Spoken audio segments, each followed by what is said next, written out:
used to pride themselves on being part of an underground movement in London, but the game is up and swing dancing is now out of the shadows.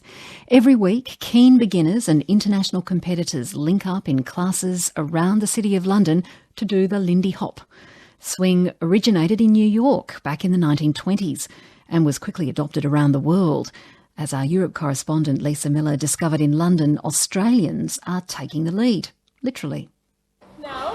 It's free tonight, so you need to pay. It's a rainy Tuesday night at a pub on the banks of the Thames, and the crowd is dribbling in. Can I do one for both of us? Yeah, and if you want to take it away... Benjamin Cook and Steph Packard are teaching for the company Swing Patrol.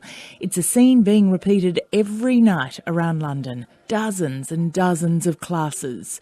Benjamin has been an instructor for 8 years, 7 of them in London. Yeah, absolutely. I think a while ago it felt very much like an underground movement. A lot of people didn't really know about it, and now it's really popular. It's kind of hit a lot more mainstream. We like to kind of still think about it as being kind of underdogs, but it's certainly getting bigger all the time. Have you noticed a particular age group that comes along?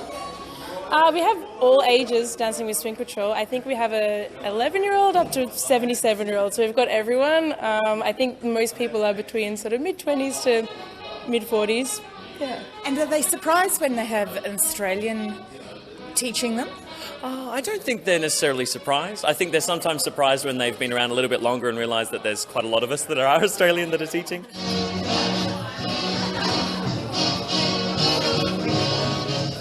Some people call it the jitterbug, which is apt because I've got the jitters discovering they think I'm going to take part. But my name is Ben. I'm Steph.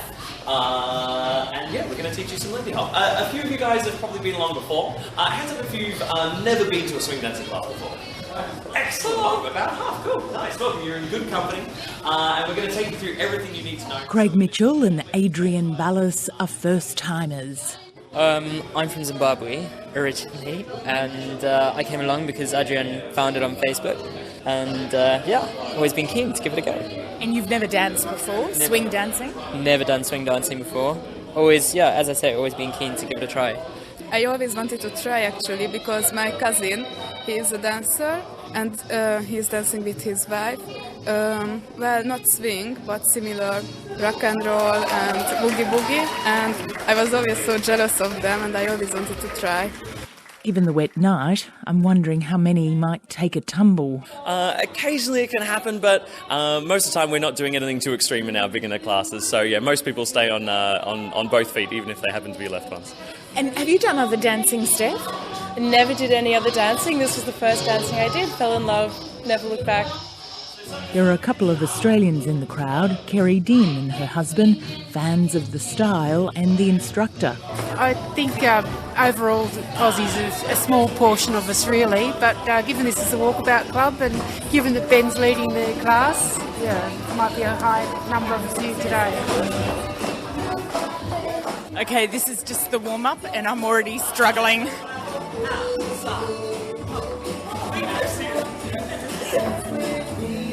Brian Hearn tells me he'd be out on the dance floor as well if it wasn't for the crutches.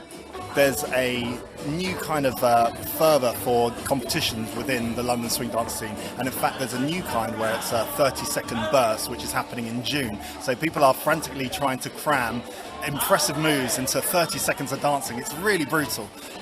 So there's that, but then there's also international competitions. Ben, who's teaching here tonight, I mean, he does extremely well in international competitions, and you know, people do travel all around Europe, and the Australians actually like travelling around Europe as well. It's a great way that they can see swing festivals in Sweden, or there was one just in Barcelona or in Ljubljana, and they'll go to these places. Not only is there a European community that they can meet, but it's also it's quite a frugal way to travel. Not only are they going to these festivals and having great fun and meeting and socialising with local people, but those local people will also put them up for the night and give them a few nights to stay, and that's a lot cheaper than, you know, hotels and Airbnb and things like that. Right, so we've got about 10 minutes left, so we've got just enough time for one more move. We want to give the leaders something a little better. The polish take us a nice balance.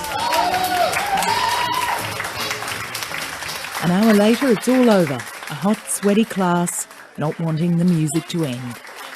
Okay, I'm going to have have to ask you, Craig and Adrian, how did you go? How did you go tonight? A lot better than expected. I saw you had a real swing going on about you. Well, I gave it my best shot. Yeah, I had low expectations, so... What was the hardest thing about it? I think it was the coming back from open to closed position. Bleeding. You think you'll do it again? Definitely. Yeah, absolutely great fun. Great fun. And what about you, Adrian? What did you think of it? Even though you had to have me for a partner a couple of times. Yes, I loved it. It was a really good fun. I loved it, and I think I will come again because I loved it. Lisa